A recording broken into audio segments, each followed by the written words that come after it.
about the Folsom Lake Honda Hotline? Hey. Yeah, that's where all our guests come to you from. And joining us right now, there was a big corporate meeting yesterday, and Sean apologized profusely. I always say, Sean, you don't apologize for anything. You're freaking Sean Salisbury.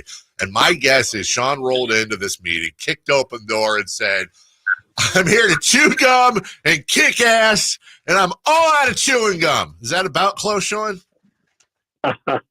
And they just sent me right out to go get the chewing gum if that was the case. I love the reference. I don't have a lot of pull, but when it comes to sales incentive for the new year, those are good meetings to have, right? Yes. Good meetings to have. Yeah, go sell. It's not complicated. Sell, Mortimer, sell.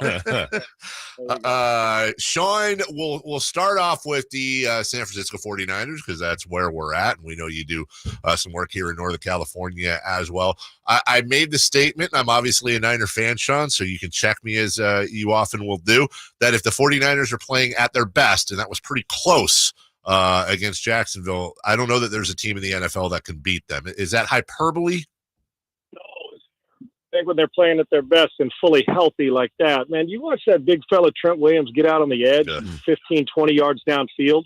It's crazy. To me, it's Philadelphia, San Francisco, and the NFC when they're playing, when both are fully healthy and going. And then you can, slide in like Detroit and maybe a couple others that the Dallas Cowboys on their best. If we're saying everybody's at their best, the 49ers and Eagles are in the NFC Championship game.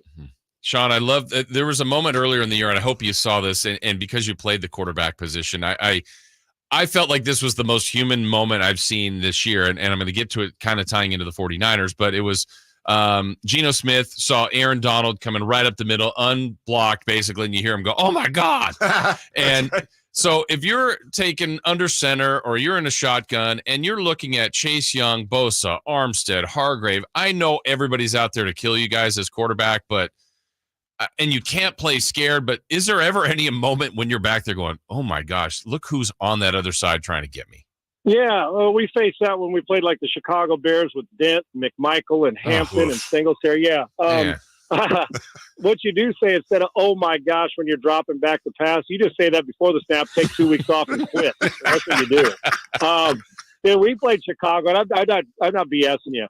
You'd walk around, first of all, they were monsters during the game, but you'd walk around in the field, and remember Alonzo Spellman? Mm-hmm. Yeah. Remember him and Big Cat Williams? Dude, Spellman had a body like an army, dude. I mean, it was chiseled out of granite. They'd walk, he and Steve McMichael and Dan, they'd walk around with it'd be 40 degrees, and they'd walk around with cut-off sleeves and their football pants on during pregame.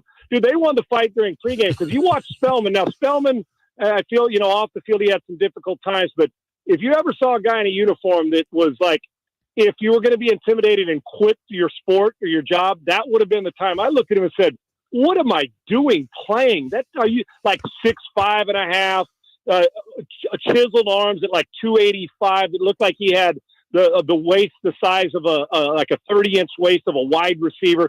Yet I'm talking about, you'd go over to your buddies and say, you sure you want to play today? And then you go play and do it. But yeah, intimidation. So I would. That front you're talking about, the intimidation it brings, right? Who you're going to double. And you're damn right. Now, you don't play scared because you can't.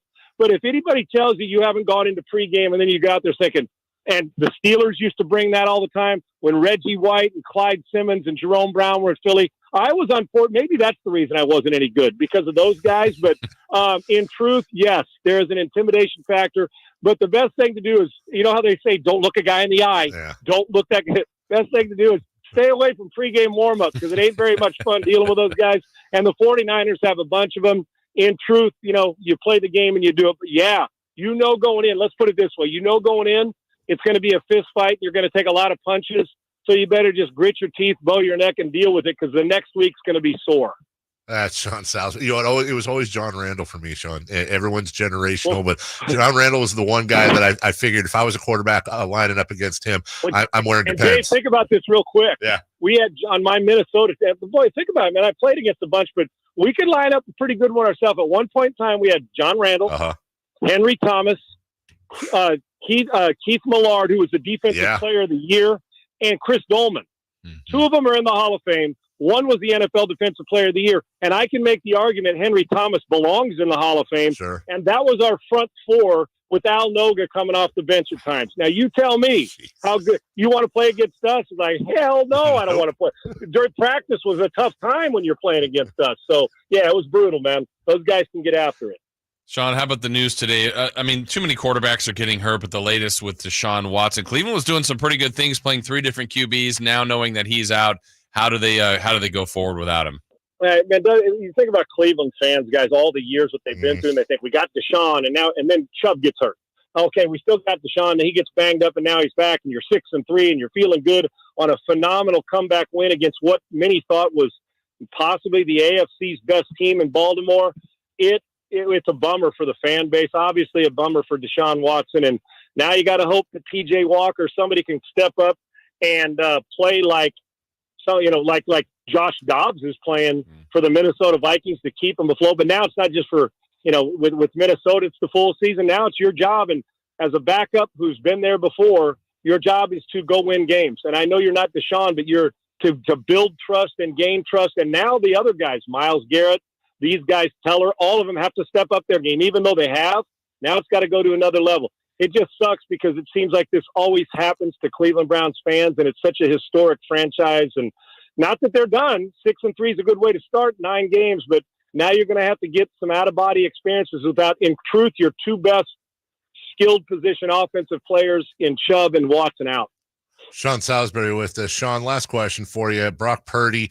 The numbers are a little skewed here because he was 4-4 in one game, and that he's basically played after the Jacksonville game. He completed his first full season if you combine the two. 3,700 yards, 68% completion percentage, 28 touchdowns, 9 picks, and what is the best quarterback rating in the NFL, 108.9 by a decent margin combined. I know we're kind of past last pick in the draft, Sean, but there's also a part of me that goes, I'm glad we're past that, but also it's still really amazing that the last pick in the draft is an MVP conversation. Like, how insane is this story when you just step back and look at it from 50,000 feet? Guys, experts miss.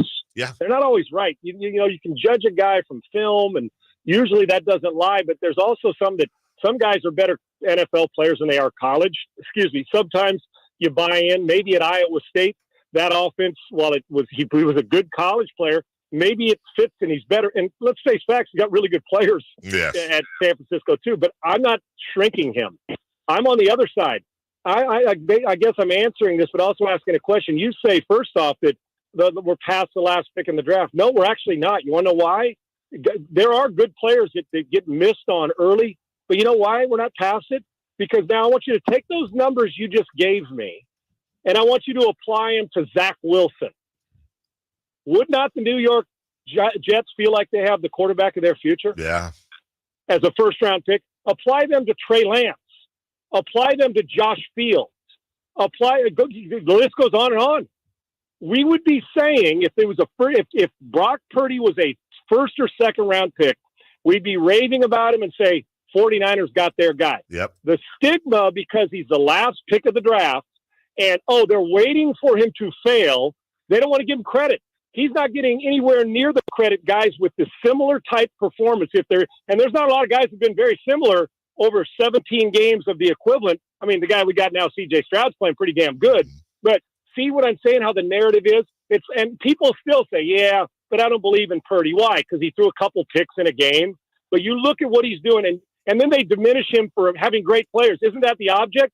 Giving Brady great players, giving Joe Montana, Rice, Rathman, John Taylor, Roger Craig. Isn't that the object, to get good players? Garoppolo and Lance had the same players, Sean, too. People overlooked that. They had the same players, too. Damn right they did. We had the same players in Minnesota with Warren Moon and me. Yeah. Who was better? See what I mean? So the thing that drives me crazy is because of where he was picked, or he's not 6'5", 230, we want to diminish him because he's got good players. I know plenty of teams that got good players, and the quarterback is an underachiever. This guy overachieves, but I don't know why we don't want to give him credit. He doesn't look the part because he's not big. He wasn't a fourth round or a third round. If he was a first round draft pick everybody in San Francisco and beyond would be saying, we got our guy. And I think they got their guy. And when healthy, the 49ers are as dangerous as anybody in the league to win a Super Bowl. I'm not backing off 49ers and Bengals in the Super Bowl. And right now, the Bengals are sitting in last place. So I'm sticking with it, though, too. I think both are capable. The busiest man in show business, Sean Salisbury. I know we're both out of time, Sean. Next week, we're talking about C.J. Stroud. I love this kid. I want your perspective. Phenomenal. I'm so happy you get to cover him up close, and we'll get on that next Tuesday. Have a great weekend, brother. We'll talk to you soon.